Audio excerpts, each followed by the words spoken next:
The night was heavy, the kind that swallowed even the sound of your own breath. Sarah sat on the edge of her bed, her head bowed, her fingers twisted together as if clinging to something invisible, something she feared she had already lost. The faint hum of the city beyond her window seemed distant, like a life she was no longer part of. Her room was dim, lit only by the flicker of a candle that struggled against the draft creeping through the cracked window.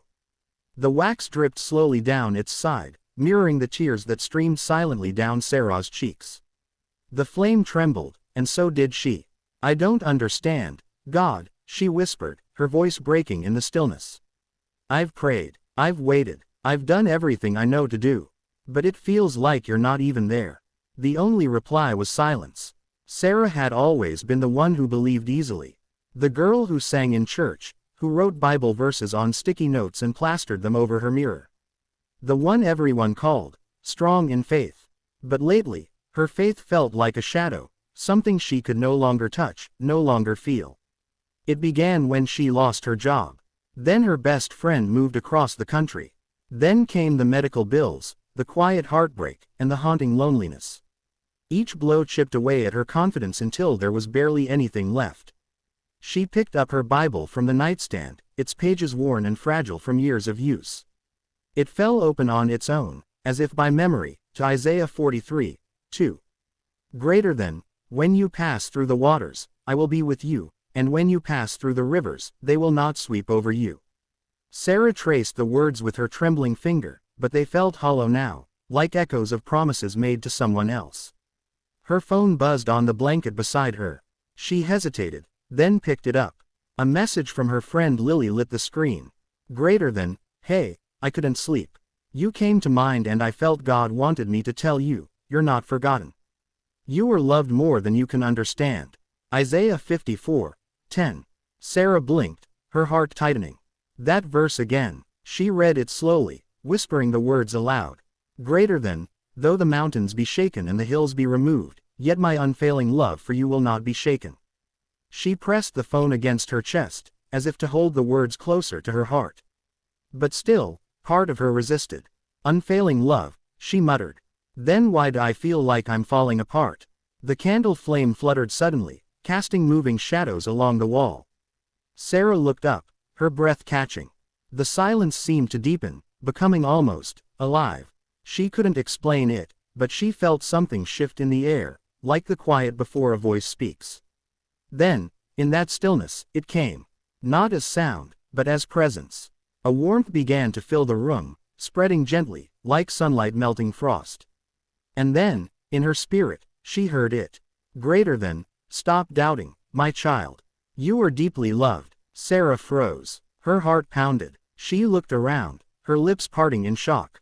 "Who's there?" she whispered. But she already knew. It wasn't a voice from the outside. It was something within her spirit, something unmistakably divine. Tears blurred her eyes again, but this time they came from something different. It wasn't despair, it was recognition. "Greater than, you think I've been silent," the voice continued, calm and steady, "but I have been with you in every moment of your pain. I saw you when you felt invisible. I heard you when no one else did. You thought I was gone, but I was there, holding you through the storm." Sarah's breath came in shaky gasps. "But God," she whispered, "I'm so full of doubt. I've failed you so many times. I keep breaking promises, losing faith. How could you still love me?" The answer came like a soft breeze over her heart. "Greater than, because my love is not based on your perfection. It's based on my promise. You could never earn it, and you could never lose it. Even when you doubt, I remain faithful. Even when you fall, I lift you." Her tears fell freely now, dropping onto her open Bible. She covered her face, unable to speak. All the walls she had built, the guilt, the shame, the fear of unworthiness, began to crumble under the weight of his words. She felt the warmth grow stronger, like invisible arms embracing her soul. The loneliness that had wrapped itself around her for so long began to loosen its grip. For the first time in what felt like forever, she felt safe. Her thoughts drifted to the many times she had doubted herself. When she had looked in the mirror and whispered, "You're not enough." When she'd thought God had turned away because she wasn't holy enough, brave enough, or good enough. But now, She heard the truth whispering gently through her heart. Greater than, you were enough from the beginning. I made you, and I called you mine. My love has never changed. Even when you felt unworthy, my love never saw you that way. I see your heart, your tears, your longing, and I call you beloved. Sarah clasped her hands together, crying harder than she had in years. But these tears cleansed, not crushed. They felt like rain after drought, washing away layers of pain and disbelief that had hardened her heart. Minutes passed, or maybe hours. Time seemed to disappear as she sat there in that holy quiet. When the whisper faded, it didn't leave emptiness behind. It left peace, deep, steady, and real. The candle's flame grew taller, steady and strong. Its light spread across the room, reflecting off the small cross hanging on her wall. Sarah's eyes lingered on it, and a memory surfaced, her mother's voice from childhood, "Whenever you doubt, look at the cross. That's where his love was proven once and for all." She smiled through her tears. "You really never stopped loving me, did you?" she whispered into the stillness. And though no words came, the answer was written in the peace filling her heart: never. That night, Sarah didn't ask God for answers, solutions, or miracles. She simply rested in the quiet assurance that she was seen, known, and deeply loved. Before blowing out the candle, she wrote a few words in her journal, the same one that had been gathering dust on her shelf for months. Greater than, tonight, I heard you. Not in thunder or fire, but in the whisper. You told me to stop doubting, and I believe you. Maybe for the first time in a long time, I believe I am loved. She closed the book, her heart full. The silence that once felt like abandonment now felt sacred, like the calm of God Himself resting beside her. And as she drifted to sleep, she realized something she would never forget. God's silence was never distance.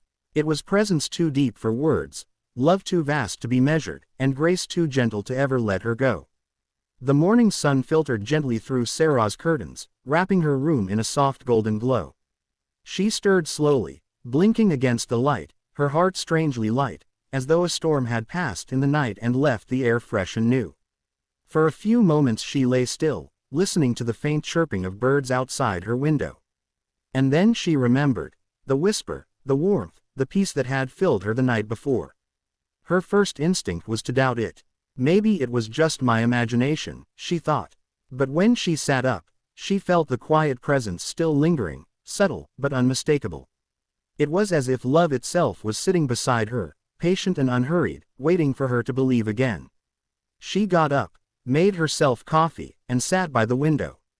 The steam curled into the sunlight like a rising prayer. Her phone buzzed again, and when she saw the sender, her heart lifted. It was Lily. Greater than, good morning. I don't know why, but I had a dream about you last night. God said, tell her she's not forgotten. Does that make any sense? Sarah smiled softly, her eyes brimming with emotion. She whispered to herself, more than you could ever know. For the first time in months, she didn't feel the urge to rush or escape her thoughts. Instead, she sat quietly, savoring the warmth of her coffee and the peace of the moment. Everything around her looked the same, the city noise, the worn furniture, the clutter on her table, but she wasn't the same. Something deep within had shifted. Later that day, as she walked to work, the world looked alive again. The crisp wind brushed against her face, the laughter of schoolchildren echoed down the street, and she caught herself smiling for no reason. She didn't need everything to be perfect anymore, she just needed to know she wasn't walking alone. Still, as days turned into weeks, doubt tried to creep back in. It came quietly, in the moments between tasks, in the long evenings when loneliness tried to reclaim her heart. One evening, as she left the office, rain began to fall, slow at first, then heavy and cold. She hadn't brought an umbrella. By the time she reached the small park near her apartment, she was drenched. She sat down on a wooden bench beneath a tree, watching the rain blur the world into silvery haze. God, she whispered, her voice trembling, I know you spoke to me that night. But it's hard sometimes. The doubts come back. I still feel small, forgotten. For a long moment, there was only the sound of rain. Then something delicate floated down from the darkening sky, a single white feather, drifting slowly until it landed right on her lap. She picked it up, her breath catching. It was almost pure white, untouched by the rain. And then she felt it again. That same warmth she'd felt before, that holy quiet wrapping around her like a blanket. The whisper came not through her ears, but through her soul. Greater than, my beloved child, why do you still doubt my love? Have I not shown you that I am near?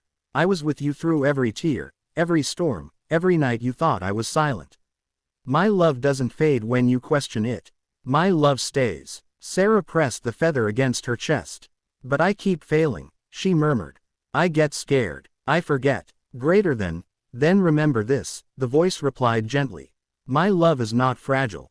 It does not break because of your fear. It covers you, holds you, renews you. You can fall into my grace 1,000 times, and I will catch you each one. Stop trying to earn what I freely give. Her eyes closed as tears mixed with the raindrops on her face. The warmth inside her chest deepened, an ache that wasn't pain, but healing. For the first time, she stopped fighting to feel worthy and simply let herself be loved. She stayed there until the rain slowed, the world glistening with reflections of streetlights and puddles. The feather was still in her hand, unsoaked, glowing faintly in the dim light. Sarah smiled softly through the tears. You really are here, she whispered. Even when I don't deserve it. When she finally stood and walked home, the world felt different. The air smelled of earth and rain, the streets shimmered like rivers of glass, and every passing face seemed to carry a spark of light. She realized something profound. God's love wasn't a feeling that came and went. It was a reality, constant and unshakable, like the heartbeat of the universe. Over the next few weeks, Sarah began to notice the subtle ways that love revealed itself daily. In the smile of the barista who remembered her name. In the stray cat that followed her home one evening, curling up by her door as if sent for comfort. In the unexpected kindness of strangers. She began to write again in her journal, not about pain this time, but about gratitude. Each entry was a testimony of little miracles.